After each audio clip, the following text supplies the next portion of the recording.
BJ O'Neill here with the Business Coaching Success Podcast. So glad you're here, where I share with you strategies, tools, and tips to be able to grow your business coaching practice to six figures and beyond as a Christian business coach. Let's jump in. We're talking about how do you stand out as a business coach? What is it that we need to do? What's important? What do we have to be mindful of in understanding that, what would cause someone to do business with you over anybody else? And there's a few things that I wanted to share with you just to kind of give you some tips to think about if you haven't thought about them before. And I see this happen a lot, especially with those who are brand new and starting their business coaching journey. They get very tactical quickly.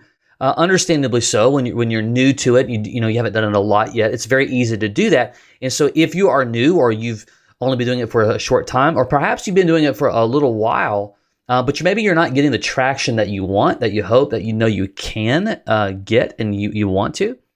And so, I believe that what I'm going to share with you in this episode is going to be really important to you. So, pay really, really close attention. We have to first understand is that when we talk about standing out, we kind of are asking this overarching kind of 30,000-foot question, even though the question may be rhetorical even to yourself. It's a thought. It's all about, what can I do differently than others? What is it? What can I do that businesses, regardless of how I interact with them, but regardless of how I find them and connect with them, where when I'm done communicating with them, email, text, in person, shaking a hand, coffee, any way, that would cause them to have some type of either thought, feeling, emotion, or even, they could say something to others, and they would say something like, man, they are different. Wow, there's something about them. Man, they're impressive. And perhaps they can't always articulate the reason. It feels like they're different, or perhaps they can because there's something that you've done. So that's kind of where we start from, going, for you, everything that you do should revolve around this idea of that they're different. And, if they know why, awesome. If they don't, it's somewhat ancillary in the sense that it's really all about you standing out and being noticed differently than others. So here are a few things. Some you may know, some you may not know, some you may know but you're not doing, and this is going to be a great reminder to make sure that you are. Number one, it starts with bringing and adding value. Now, if you know me and you've heard from me, and perhaps maybe you're on our coaching team, you definitely hear me talk about this all the time. If you get some of my emails and you don't work with me directly, you probably have seen me talk about this. But adding value is basically the bedrock and the basis of your ability to be able to build a coaching business, period. You cannot make it all about yourself. Matter of fact, especially in the beginning journey of a relationship, of what we'll call them a prospect, if you will, the last thing you need to worry about is you. But it's what happens all the time, where coaches will talk about themselves, and that's boring, number one. Everyone does it, number two. And so therefore, you certainly can't stand out when you're pointing the camera at you, okay?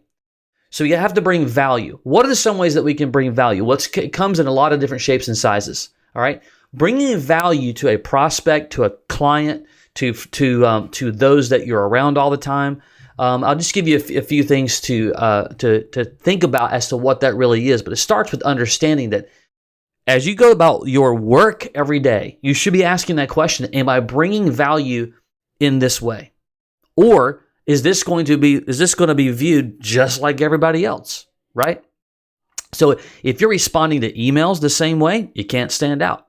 If you're responding to text messages the same way, you can't stand out. Here's one: if you go to a networking event. We'll call it the traditional B&I group kind of thing. If you do that, or a chamber function, and you don't have a well prepared elevator pitch. Hey, my name's BJ. I'm a business coach. I help businesses to be able to succeed. Blah blah blah blah. That's boring It doesn't mean anything. It doesn't stand out. But the reality is, to this very day, everybody does it, because half the time people are barely showing up. They're late. They haven't thought through what they're going to say. You should sit in that car if you're going to a networking event. You should sit in that car ahead of time and think through what you're about to do. You want to bring amazing value? And by the way, this goes with every conversation. Rehearse in your mind and envision shaking that hand, asking questions. You know what I mean? Having a well-prepared elevator pitch. So, like, for instance, in our coaching system, the Profit Acceleration System that we use in our Purpose and Profits coaching team, we have a pitch. I can show any business owner in 45 minutes how to find $100,000 in their business without you spending an additional dime on marketing or advertising, guaranteed. That's what we say when we go to these kinds of meetings. We have a longer version of that too, but that's essentially that is exactly what we say. We are prepared on saying that. But even beyond that, you should think through I'm going to come away from here meeting 5 people, 10 people, 2 people. Like, have a plan. You know what I mean? When I'm talking to people, I'm leaning in, I'm listening. I'm not talking about me and what I did to my day. I'm asking how they did, what they're going through, what's going on in their world, letting them talk. Because here's what happens. When you're asking, when you're in a relationship and you're in a conversation more or less, and you're asking questions and they're speaking and you're listening, that's one of the greatest gifts in building a relationship you can have. But when you won't shut up and you're running your mouth nonstop, you cannot bring value the way it's intended, because when others are speaking and you're just listening, they walk away with an emotional connection. And that's what bringing value can do. So it simply means, again, if you're going to a networking event, you're prepared to ask questions, come away with information, lean in and get and learn how to connect with that individual. Bringing a value, if you have a client and, you go the extra mile, we'll call it. You do something different for them. Only you can answer that question as to what that would look like. But what would that look like? What would make them feel like, man, they care about me? I'm not just a paying client. Like, they literally care about me. Many years ago, I was helping someone in the design space. It was a friend, wasn't a client, and they were trying to get a job. They'd gone through school in their second chapter of life, in their 40s, or late 30s. They'd gone back to school for design, and they wanted to get a job. And they start going around and asking for if people were hiring, and they walked in with their resume, but here's the thing. Same conversation. I'm like, here's the problem. Everyone does that. Everyone has a resume. You got to figure out how to do it differently if you want to bring value to them and prove that you're valuable differently than others. Well, how would I do that? I'm like, well, here's what you can do. What I would do, I'd go to Lowe's, buy the silver empty paint buckets, and I would actually cut and paste my resume on that paint bucket. When you go in and you give them your resume and a paint bucket, guess what? You've just added tremendous value to them, to that conversation, especially if they're hiring and they're looking for someone like you. You talk about standing out. That's the kind of level of thinking that you have to have. What are the unique things that you can do, how you can talk, how you can respond, how you can listen. That's value. I digress. You get the point, is that every single thing that you touch, you're on the telephone, you're in an email exchange, you're responding to someone on LinkedIn, you're going to a networking event, you're serving a client, you need to ask the question, what can I do to bring value right now? Second thing is tools. The tools that you use. How can you bring value and stand out? How can you stand out as a coach with the tools that you use? Well, a book is a great one. Okay. A book is a tremendous place. They're not hard to do. We actually, a part of our system that we use in the Profit Acceleration System, we actually write books for you to use. Our team does it. You don't even have to do it. And you have a book for you And I always encourage coaches, don't use business cards. Use your book. Put that book in the hand of every potential prospect and the person or anybody else, even those who are, I call them indirect prospects, people who you are building a relationship with, and they can help be a brand evangelist for you. You want to put a book in their hand all the time. And do not have the idea of, well, those are kind of expenses. No, they're not. They're a couple of dollars or less per book. In most cases, if for a typical traditional book that a business coach would write. And you literally have them in your backpack, your briefcase, your purse, whatever, your car, and you use them all the time. Tools, right? Podcasts. This podcast is a tool. I'm building relationships, getting people to know me, to like me, and trust me through the usage of a tool, a podcast. Is it right for you to do a podcast? I don't know. You have to answer that. My point is, you can stand out by having additional tools that the vast majority simply do not have. There are types of softwares that you can use.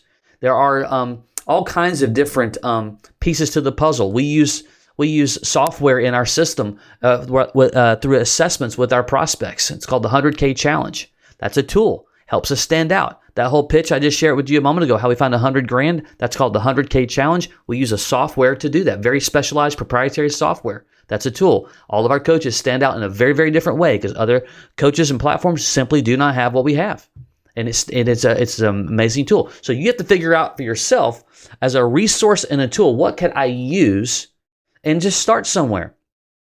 I would encourage highly, if you don't have a book, you need to, and you can even, you can Google, I forget what they're called, self-published small books. There's a little pocket guide kind of books. You can do that, even cheaper, just a little guide for something. It's tangible. It puts it in their hand, and it causes you to appear as an expert and be perceived as an expert, and that's the goal. And I meant to say that with value. You want to come across with perceived expertise, and a book and other tools can absolutely help you do that. And the last thing for today is it's all about identifying solutions and attempting to solve problems.